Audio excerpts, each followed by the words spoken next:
चंद्रमा पर विक्रम लैंडर और प्रज्ञान रोवर वक्त के साथ दौड़ लगा रहे हैं। सिर्फ 10 दिन बाकी हैं जब चंद्रमा पर अंधेरा हो जाएगा।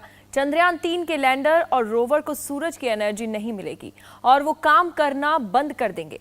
चंद्रमा पर कम विजिबिलिटी के चलते प्रज्ञान सिर्फ 12 मीटर का एरिया कवर कर पा रहा है, जबकि मिशन का टारगेट 30 मीटर का है। लेकिन इसका मतलब ये नहीं है कि चंद्रमा के साउथ पोल के राज ही रह जाएंगे। चंद्रमा के उस ब्लैक जोन जहां आज तक कोई नहीं पहुंचा, उसका रहस्य ही रह जाएगा। चांद पर पानी है कि नहीं, ये पता नहीं चल पाएगा। चंद्रमा से आज चंद्रयान की पहली रिपोर्ट आ गई है। इस रिपोर्ट में चौंकाने वाली जानकारी मिली है। रिपोर्ट ये बताती है कि इसरो ने जिस सोच के साथ चंद्रयान-3 को चांद पर भेजा था, उसमें वो खरा उतरा है। क्या है इस रिपोर्ट में? चंद्रमा का कौन सा राज है जो चंद्रयान ने खोज लिया है? देखिए खास रिपोर्ट। आसमान में सिर उठाकर, घने बादलों को चीरकर, रोशनी का संकल्प ले, अभी तो सूरज उगा है।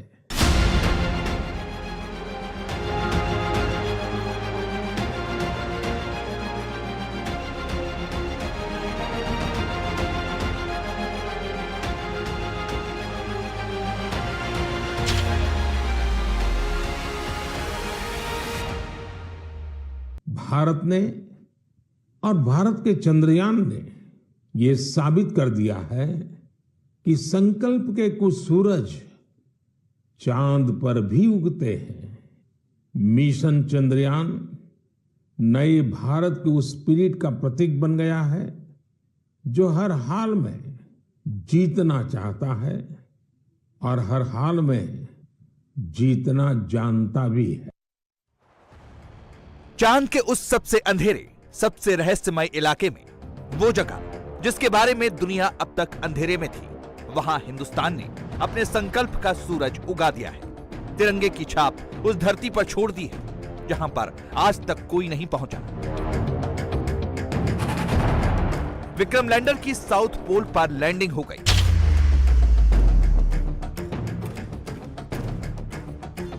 प्रज्ञान रोवर की मून पर वॉक भी हो गई।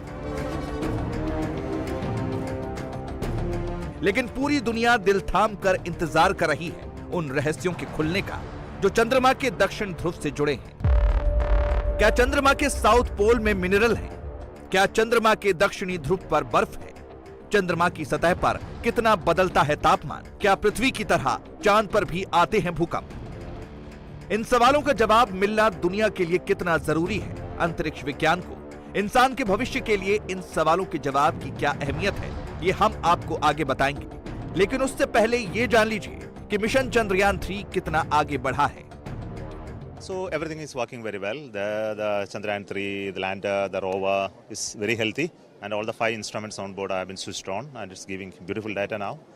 So we are hoping that in the days to come, next another 10 more days remaining before 3rd of September, we should be able to complete all the experiments with its full capability of various modes. There are different modes for which it has to be tested.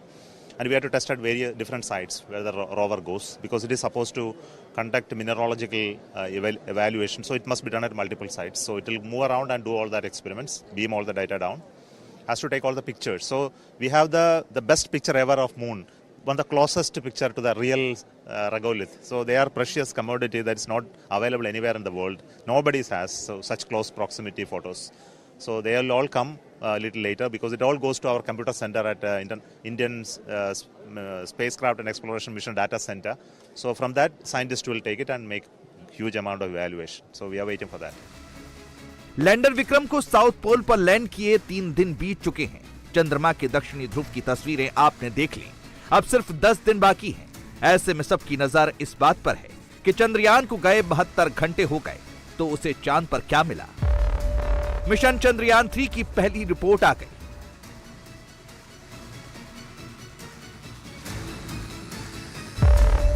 Shiv Shakti spot पर खड़े Vikram lander ने चंद्रमा की सतह का तापमान नाप लिया।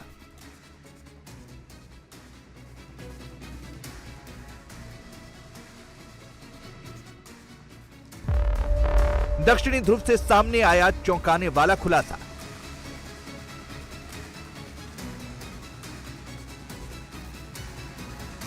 चांद के साउथ पोल से क्या इंफॉर्मेशन सामने आई है, ये हम आपको बताएं उससे पहले विक्रम लैंडर से ये प्रक्रिया कैसे हुई उसे समझ लीजिए। विक्रम लैंडर में चेस्ट यानी Chandra's surface thermophysical experiment payload लगाया गया है। ये एक तरह का इक्विपमेंट है जो सतह के 10 सेंटीमीटर नीचे तक जाता है। इस पेलोड में 10 अलग अलग टेम्परेचर सेंसर्स लगाए गए हैं। आज इसरो को विक्रम लैंडर ने चंद्रमा के साउथ पोल के तापमान की जो रिपोर्ट भेजी है वो बेहद चौंकाने वाली है। चंद्रमा की सतह से 1 सेंटीमीटर ऊपर तापमान 58 डिग्री के आसपास है, तो वहीं सतह से सिर्फ 8 सेंटीमीटर अंदर टेम्परेचर 0 से -10 डिग्री नीचे है। सतह के ऊपर और नीचे तापमान में इतना अंतर क्यों है? सिर्फ 9 सेंटीमीटर के अंतर पर इतना बड़ा बदलाव क्यों हो रहा है? अब इसरो और दुनिया भर के वैज्ञानिक चंद्रयान 3 की इस पहली रिपोर्ट पर रिसर्च करेंगे। दरअसल विक्रम लैंडर का काम सिर्फ चांद पर लैंड कर रोवर को उतारना भर नहीं है, बल्कि वो शिव शक्ति स्पॉट पर खड़े खड़े चांद से कई साइंटिफिक डेटा कलेक्ट करेगा। इसीलिए विक्रम लैंडर में 3 पेलोड लगाए गए हैं। Radio anatomy of moon bound hypersensitive ionosphere यानी Rambha, Chandra surface thermophysical experiment यानी चेस्ट और instrument for lunar seismic activity ILSA। इन तीनों पेलोड को अलग अलग काम बांटे गए। रंभा सतह की मिट्टी में मौजूद प्लाज्मा के घनेपन और उसमें बदलाव का पता लगाएगा। सूर्य की किरणों के कारण चांद की मिट्टी जल गई है, इसलिए प्लाज्मा का अध्ययन जरूरी है। चेस्ट चांद की सतह का तापमान माप रहा है। ILSA लैंडिंग साइट के आसपास भूकंप की गतिविधि को मापने और चांद की खनिज संरचना को समझने के लिए सतह की मैपिंग और फोटोग्राफ लेगा। दौड़ लगा रहे हैं हम समय के खिलाफ, क्योंकि 10 दिन में हमको जितना हो सके उतना काम करना है। जो रंभा पेलोड जो उसके वहाँ की प्लाज्मा आयन एमिशन और उसके बारे में प्रोबिंग करेगा, एक्सपेरिमेंट करेगा, तो उसके इनिशियल ऑपरेशन कर दिए गए हैं।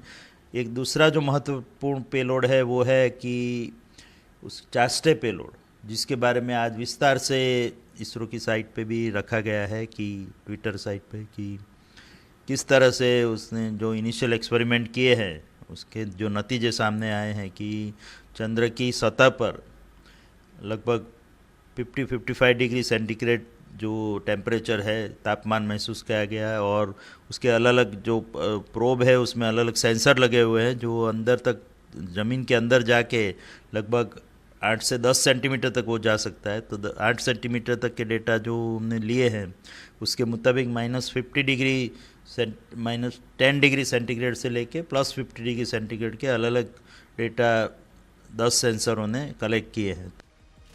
लैंडर अपनी जगह पर खड़े खड़े डेटा जुटा रहा है, तो रोवर दक्षिणी ध्रुव की उबड़ खाबड़ जमीन पर घूम घूम कर जानकारियां इकट्ठा करने में लगा है। रोवर जो भी इंफॉर्मेशन जुटाता है वो विक्रम लैंडर को भेजता है और लैंडर के जरिए वो इसरो तक पहुंचती है। प्रज्ञान रोवर में भी 2 पेलोड लगाए गए हैं। लेजर इंड्यूस्ड ब्रेकडाउन स्पेक्ट्रोस्कोप, जिसके जरिए चंद्रमा पर मौजूद मिनरल और उनके गुणों की पहचान की जाएगी। ये सतह पर लेजर फायर करेगा जिससे मिट्टी पिघल जाएगी। इससे निकली रोशनी की वेवलेंथ से ये उसके गुणों की पहचान करेगा। LIBS चंद्रमा की सतह पर magnesium, aluminium, silicon, potassium, calcium, titanium और आयरन की मौजूदगी का पता लगाएगा। APXS यानी अल्फा पार्टिकल एक्स-रे स्पेक्ट्रोमीटर चंद्रमा की सतह पर मिट्टी और चट्टानों में केमिकल कंपाउंड का पता लगाएगा। ये चंद्रमा की सतह और उसकी मिट्टी के बारे में जानकारी भेजेगा। विक्रम लैंडर अपने काम में जुटा है। प्रज्ञान रोवर भी जल्द से जल्द चंद्रमा से नमूने जुटा लेना चाहता है। अब सिर्फ 10 दिन का वक्त बाकी है। विक्रम लैंडर और प्रज्ञान रोवर सोलर एनर्जी पर काम कर रहे हैं। चंद्रमा के इस हिस्से में सिर्फ 14 दिनों तक सूर्य की रोशनी रहती है। उसके बाद बिना एनर्जी के ये रोवर और लैंडर काम करना बंद कर देंगे। धरती की सतह का तापमान तो माप लिया गया है, लेकिन अभी सबसे बड़ा चैलेंज बाकी है। वो चैलेंज है मिनरल और पानी की खोज का। इससे भी बड़ा रहस्य है दक्षिणी ध्रुव का वो डार्क साइड जो अरबों साल से अंधेरे में डूबा है। आखिर क्या है उस अंधेरे में डूबे चांद के उस हिस्से का राज? नासा के मुताबिक चंद्रमा के साउथ पोल पर सूर्य क्षितिज के नीचे या हल्का सा ऊपर रहता है।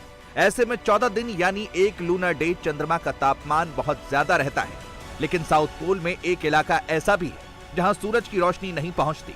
नासा के मुताबिक यहां बेहद ऊंचाई वाले पहाड़ हैं, गहरे गड्ढे हैं, जिससे इस इलाके तक पहुंचना किसी के लिए भी नामुमकिन हो जाता है। यहां का तापमान भी -200 डिग्री के नीचे है।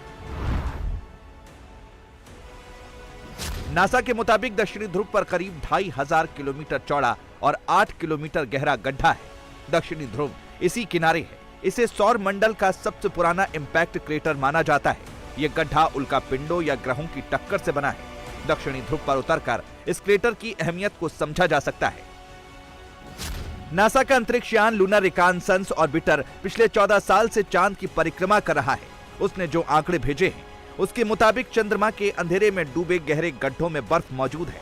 चांद के साउथ पोल पर बर्फ की मौजूदगी के संकेत के चलते ही पूरी दुनिया की नजर इस हिस्से पर टिक गई है। रूस और चीन की अंतरिक्ष एजेंसियां यहां पहुंचने के लिए जोर लगा रही हैं, लेकिन साउथ पोल की मुश्किल परिस्थितियों के चलते हर मिशन अब तक फेल होता आया है।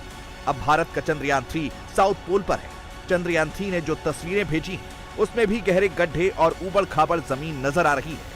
कहा जा रहा है कि यहाँ कई बड़े ज्वालामुखी हो सकते हैं। अगले 13 दिनों में प्रज्ञान रोवर चंद्रमा पर बर्फ और उस अंधेरे हिस्से की हकीकत बाहर लाने की कोशिश करेगा। अगर चंद्रमा पर बर्फ मिली तो मिशन चंद्रयान के लिए ये बहुत बड़ी कामयाबी होगी और अंतरिक्ष विज्ञान के भविष्य के लिए कई दरवाजे खुल जाएंगे। साउथ पोल पर पानी मिला तो मैन मिशन आसान हो जाएगा। सौर मंडल में पानी के इतिहास को समझा जा सकता है। चांद पर स्पेस स्टेशन भी बनाया जा सकता है। पानी को हाइड्रोजन और ऑक्सीजन में बांटकर रॉकेट प्रोपेलेंट्स के तौर पर इस्तेमाल किया जा सकता है। हमें चांद पर होने वाले खनिजों के फायदे को समझना होगा। थोड़े ही वक्त पहले तक ये माना जाता था कि चांद बिल्कुल सूखा है, लेकिन अब हमें ये पता चला है कि चांद पर बहुत सारे संसाधन हैं। पानी मिलने से ऑक्सीजन बनाने में आसानी होगी। इससे बनने वाले रॉकेट प्रोपेल्ड फ्यूल से भविष्य के मिशंस के लिए नए दरवाजे खुल जाएंगे। तो इस मिशन और चांद पर दूसरे मिशंस में इसरो और नासा को ये पता लगाना होगा कि ये मिनरल क्या हैं। इसके जरिए हम चांद पर भविष्य की संभावनाओं को तलाश कर सकते हैं और इन संसाधनों का इस्तेमाल करके कैसे आगे जाना है इसका रास्ता तैयार कर सकते हैं। मिशन चंद्रयान से हमें समझ में आएगा कि आगे क्या करना है। चांद पर अगर बर्फ मिली, मिनरल मिली, तो दुनिया की कई स्पेस एजेंसीज ये कोशिश करेंगी कि अंतरिक्ष अभियान को यहां से रॉकेट लॉन्च कर आगे बढ़ाया जाए।